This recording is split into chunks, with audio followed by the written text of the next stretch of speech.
ನಮಸ್ಕಾರ ಸ್ನೇಹಿತರೆ. ಡೆಲ್ಲಿ ವಿರುದ್ಧ ಸೋತು IPL ನಿಂದ ಅಧಿಕೃತವಾಗಿ ಹೊರಬಿದ್ದ ಬಳಿಕ ಅತ್ತರು KL ರಾಹುಲ್. ನಂತರ RCB ತಂಡದ ಬಗ್ಗೆ ಹೇಳಿದ್ದನ್ನ ಕೇಳಿದರೆ ನೀವು ಕೂಡ ಸಲ್ಯೂಟ್ ಮಾಡ್ತೀರಾ. ಹಾಗಾದರೆ ಸುದ್ದಿಯ ಸಂಪೂರ್ಣ ಮಾಹಿತಿ ಏನು? ಅಷ್ಟಕ್ಕೂ ಡೆಲ್ಲಿ ವಿರುದ್ಧ ಲಕ್ನೋ ಸೋತ ಬಳಿಕ ರಾಹುಲ್ ಹೇಳಿದ್ದೇನು ಗೊತ್ತಾ? ಹೀಗೆ ಇದರೆಲ್ಲದರ ಬಗ್ಗೆ ಇವತ್ತಿನ ಈ ಒಂದು ವಿಡಿಯೋದಲ್ಲಿ ತಿಳಿಸ್ಕೊಡ್ತಾ ಹೋಗ್ತೀನಿ. ಹೀಗಾಗಿ ದಯವಿಟ್ಟು ಈ ವಿಡಿಯೋವನ್ನು ಕೊನೆವರೆಗೂ ನೋಡಿ ಸ್ನೇಹಿತರೆ. ಆದರೆ ಅದಕ್ಕಿಂತಲೂ ಮುನ್ನ ನೀವು ಕೂಡ KL ರಾಹುಲ್ ಅವರ ಅಪ್ಪಟ ಅಭಿಮಾನಿಗಳಾಗಿ ಈ ವಿಡಿಯೋವನ್ನು ನೋಡುತ್ತಿದ್ದರೆ ತಪ್ಪದೆ ಈ ಕೂಡಲೇ ಈ ವಿಡಿಯೋಗೊಂದು ಲೈಕ್ ಮಾಡಿ. ಹೌದು ಸ್ನೇಹಿತರೆ, ದೆಹಲಿಯ ಅರುಣ್ ಜೇಟ್ಲಿ ಅಂತಾರಾಷ್ಟ್ರೀಯ ಮೈದಾನದಲ್ಲಿ ನಡೆದ ಟಾಟಾ IPL 2024ರ 64ನೇ ಪಂದ್ಯದಲ್ಲಿ ಡೆಲ್ಲಿ ಕ್ಯಾಪಿಟಲ್ಸ್ ತಂಡದ ವಿರುದ್ಧ ಲಕ್ನೋ ಸೂಪರ್ ಜೈಂಟ್ಸ್ ತಂಡವು 19 ರನ್ಗಳ ಹೀನಾಯ ಸೋಲು ದಾಖಲಿಸಿದೆ ಸ್ನೇಹಿತರೆ. ಹೌದು, ಈ ಒಂದು ಪಂದ್ಯದಲ್ಲಿ ಟಾಸ್ ಗೆದ್ದಂತಹ ಲಕ್ನೋ ಸೂಪರ್ ಜೈಂಟ್ಸ್ ತಂಡದ ನಾಯಕ KL ರಾಹುಲ್ ಅವರು ಮೊದಲು ಬೌಲಿಂಗ್ ಮಾಡುವ ಆಯ್ಕೆಯನ್ನ ಆಯ್ದುಕೊಳ್ಳುತ್ತಾರೆ. ಅದರಂತೆ ಮೊದಲು ಬ್ಯಾಟಿಂಗ್ ಮಾಡಿದ ಡೆಲ್ಲಿ ಕ್ಯಾಪಿಟಲ್ಸ್ ತಂಡವು ನಿಗದಿತ 20 ಓವರ್ಗಳಲ್ಲಿ 4 ವಿಕೆಟ್ ಕಳೆದುಕೊಂಡು 208 ರನ್ ಕಲೆ ಹಾಕಿತು.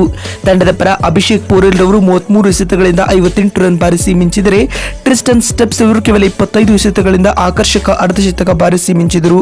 ಇನ್ನು ನಾಯಕ ರಿಷಬ್ ಪಂತ್ ಅವರು 33 ರನ್ಗಳ ಕೊಡುಗೆ ನೀಡಿ ತಂಡದ ಮೊತ್ತವನ್ನ 200ರ ಗಡಿ ದಾಟಿಸಿದರು ಸ್ನೇಹಿತರೆ. ಇದರೊಂದಿಗೆ 209 ರನ್ಗಳ ಸ್ಪರ್ಧಾತ್ಮಕ ಗುರಿಯನ್ನ ಬೆನ್ನಟ್ಟಿದಂತಹ ಲಕ್ನೋ ಸೂಪರ್ ಜೈಂಟ್ಸ್ ತಂಡವು ನಿಗದಿತ 20 ಓವರ್ಗಳಲ್ಲಿ 9 ವಿಕೆಟ್ ಕಳೆದುಕೊಂಡು 189 ರನ್ ಬಾರಿಸಲಷ್ಟೇ ಸಾಧ್ಯವಾಯಿತು. ಇದರೊಂದಿಗೆ 19 ರನ್ಗಳ ವಿರೋಚಿತ ಸೋಲನ್ನು ಲಕ್ನೋ ತಂಡ ದಾಖಲಿಸಿತು.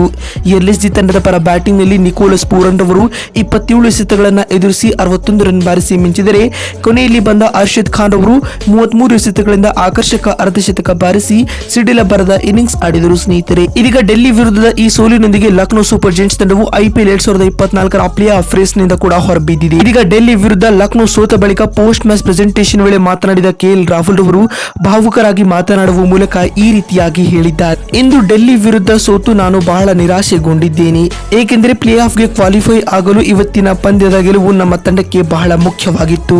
ನಮ್ಮ ಲಕ್ನೋ ತಂಡ ಈ ಸೀಸನ್ ನಲ್ಲಿ ಬಹಳ ಉತ್ತಮವಾದ ಆರಂಭವನ್ನ ಮಾಡಿತ್ತು.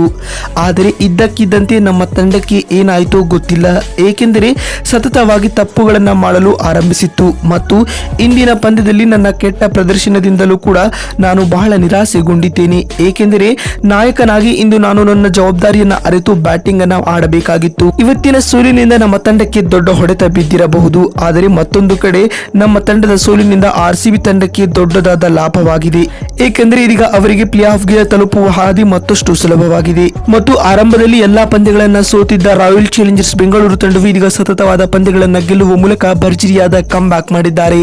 ಅವರು ಪ್ಲೇ ಆಫ್ ಗೆ ಕ್ವಾಲಿಫೈ ಆಗಲು ಡಿಸರ್ವಿಂಗ್ ತಂಡ ಎಂದು ಹೇಳುವ ಮೂಲಕ RCB ತಂಡದ ಬಗ್ಗೆ ಮನಗೆಲ್ಲುವ ಹೇಳಿಕೆಯನ್ನ ರಾಹುಲ್ ನೀಡಿದ್ದಾರೆ.